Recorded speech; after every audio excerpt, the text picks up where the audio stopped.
லோகேஷ் கனகராஜ் கடைசியாக எடுத்த திரைப்படம் லியோ. இந்த திரைப்படத்தில் நடிகர் விஜய் நடித்திருப்பார். இந்த திரைப்படம் மாபெரும் வெற்றி பெற்றது.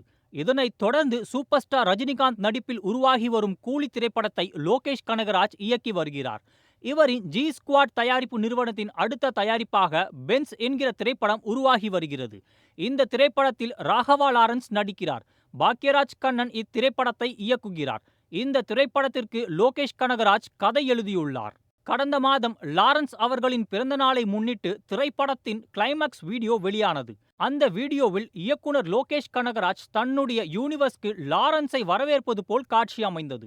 இதனால் லோகேஷ் கனகராஜின் எல்சியூவில் ஏற்கனவே இருக்கும் கைதி, டில்லி, விக்ரம், லியோ உள்ளிட்ட கதாபாத்திரங்களுடன் இந்த பென்ஸ் கதாபாத்திரமும் இணையும் என்று எதிர்பார்க்கப்படுகிறது. இதனால் இந்த திரைப்படத்தின் மீது ரசிகர்களுக்கு மிகப்பெரிய எதிர்பார்ப்பு உருவாகியுள்ளது. இந்த திரைப்படத்தின் இசையை இளம் இசையமைப்பாளரான சாய் அப்யங்கர் இசையமைக்க உள்ளார். இந்த நிலையில் பென்ஸ் திரைப்படத்தின் வில்லன் கதாபாத்திரத்திற்கு மாதவனை படக்குழு தேர்வு செய்துள்ளதாக தகவல் வெளியாகியிருக்கிறது. இது குறித்த அதிகாரப்பூர்வ தகவல் விரைவில் வெளியாகும் என எதிர்பார்க்கப்படுகிறது. இந்த மாதிரியான ரோலில் மாதவன் நடிக்க இருக்கிறார் என்பது ரசிகர்களிடையே பெரும் எதிர்பார்ப்பை ஏற்படுத்தியுள்ளது. இந்த திரைப்படம் வரும்போதுதான் தெரியும் நம்ம மேடி எப்படி இருப்பாருன்னு.